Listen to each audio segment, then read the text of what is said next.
Genèse chapitre 15, verset 12. Au coucher du soleil, un profond sommeil tomba sur qui? Sur Abraham. Et voici, une frayeur et une grande obscurité vinrent l'assaillir. La sensation que nous vivons lorsque nous décidons à attirer l'attention de Dieu, à chercher Dieu. Il y a des personnes qui disent comme ça: pasteur, je ne comprends pas. Combien plus je m'offre à Dieu, je me donne à Dieu, plus la sensation que j'ai de ce qui m'entoure, plus la sensation que j'ai, c'est que les situations, elles deviennent plus difficiles, elles s'obscurcissent, je peux dire comme ça, elles s'obscurcissent. Mais la Bible dit que lorsque Dieu il a appelé Abraham pour faire cette alliance, Dieu appelle Abraham, dit la Bible, au coucher du soleil. Là où il n'y avait pas le soleil qui éclatait, la chaleur, les cieux, le ciel bleu. Mais lorsque, en plus, la Bible dit comme ça, et un profond sommeil tomba sur qui? Et voici, regardez ce qu'il est écrit, une frayeur. Et là, c'est écrit, et une grande obscurité vinrent le quoi? La cire, c'est-à-dire Abraham, devant cette situation, le moment qu'il a vécu, la Bible dit, c'était un moment de quoi? De frayeur. Vous comprenez pourquoi la personne, quand elle décide de parcourir le désert que Dieu met devant elle, quand la personne décide d'assumer sa foi au Seigneur Jésus, contrairement à ce qu'elle pense, des fois la personne pense qu'elle a accepté Jésus, qu'elle a une alliance avec Dieu et que toutes choses vont éclater de gloire. Elle s'attend à une lumière éclatante parce que Dieu est lumière. Dieu est lumière. Mais la vérité, c'est que lorsque Dieu il a appelé Abraham, l'obscurité est arrivée et comme une ambiance de frayeur entourait Abraham. Ça, c'est ce que nous ressentons au moment que nous sommes en train d'attirer l'attention de Dieu. Pourquoi? Parce que notre foi ne peut pas se laisser séduire, Église. Regardez le pasteur. Vous ne pouvez pas vous laisser séduire. Pas rien. Rien doit vous séduire. Si vous voulez assurer votre avenir dans tous les sens et domaines de votre vie, vous ne pouvez pas vous laisser séduire, ni par le positif, ni beaucoup moins par le négatif. La seule chose qui doit conduire votre vie, c'est la foi que vous avez en qui? En Dieu. Imaginez si à ce moment-là, Abraham, le soleil allait se coucher, mais imaginez que le soleil commençait à se lever, qu'il y aurait une lumière éclatante. Imaginez, Abraham serait séduit par les circonstances, il serait séduit par l'émotion des circonstances. C'est pour cela que vous voyez que tous les hommes de la Bible qui ont leur nom, tous les hommes qui ont leur nom enregistré dans la Bible, vous pouvez voir, en norme, ils ont tous passé par quoi? Par le désert. Par le désert.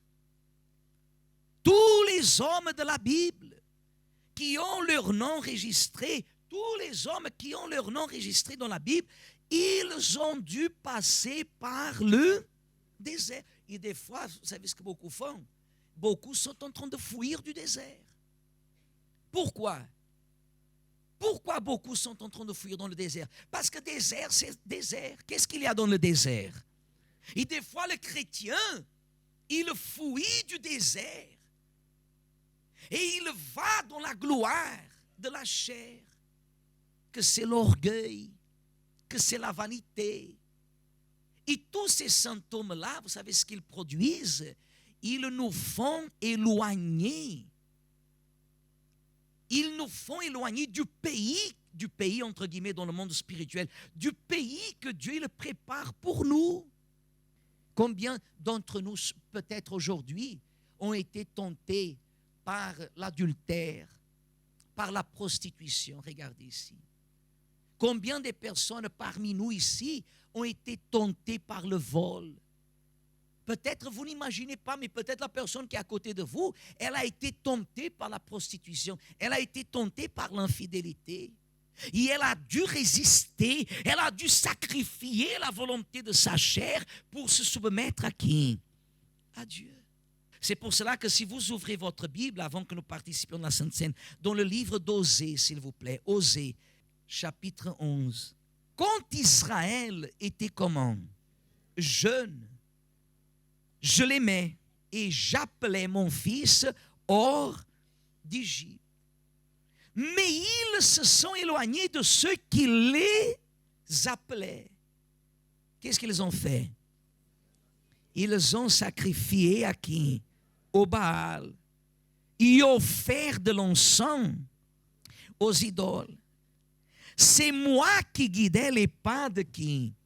D'Éphraïm, le soutenant par ses bras. Et ils n'ont pas vu que je le guérissais. Je les tirais avec des liens d'humanité, avec des cordages de quoi? D'amour.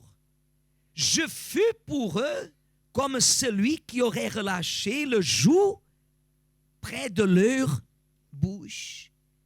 Et je leur présentais de quoi? De la nourriture. Ils ne retourneront pas au pays d'Égypte. Mais l'Assyrien sera quoi? Le roi.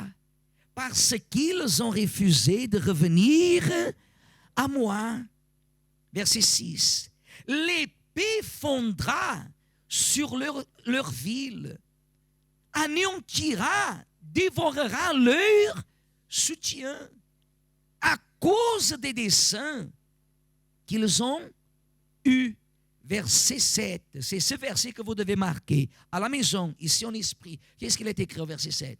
Mon peuple est inclin à s'éloigner de moi. On les rappelle vers le Très-Haut, mais aucun d'eux ne l'exalte. Sont ceux qui savent qu'ils sont appelés à exalter, à glorifier, à porter un bon témoignage. D'ailleurs, à ce sujet, qu'est-ce que le Seigneur Jésus a dit? Que nous recevrions une puissance venant d'en haut, le Saint-Esprit, et nous serions quoi? Dites, Église, ses témoins. Une raison de plus, indépendamment de la situation, des circonstances qui vous entourent, des frayeurs que vous affrontez, des ténèbres qui se présentent devant vous, indépendamment de tout ça. Jésus était dans le désert, la Bible dit que sa chair demandait à manger. Le tentateur est venu, ou il n'est pas venu? Il est venu. Il l'a tenté 1, 2, 3, 4. Il l'a tenté plusieurs reprises. Jésus a dû exalter Dieu. Il a dû rendre un bon témoignage. Il a dû se rabaisser. Il a dû s'humilier. Autant qu'être terrestre, nous nous laissons séduire facilement. Nous nous laissons séduire facilement. Les circonstances nous font persuader. Des fois, vous êtes en France et je vais vous dire une chose, vous ne vous reconnaissez plus. Vous n'arrivez plus à vous reconnaître. Quand vous arrêtez, vous dites, quand j'étais au pays, je n'avais pas cette méchanceté. Quand j'étais au pays, je n'avais pas cet orgueil. Quand j'étais au pays, je n'avais pas la main. Mais quand elle était au pays, elle était comme ça. Elle avait peu et des fois le peu qu'elle avait, elle le donnait. Mais maintenant, elle a quelque chose et le peu qu'elle a ici, qu'elle pense que c'est quelque chose, qu'est-ce qu'elle fait? Elle ne se reconnaît plus. Pourquoi? Parce qu'elle se laissée séduire. Avec le temps qui passe. Avec le temps qui passe.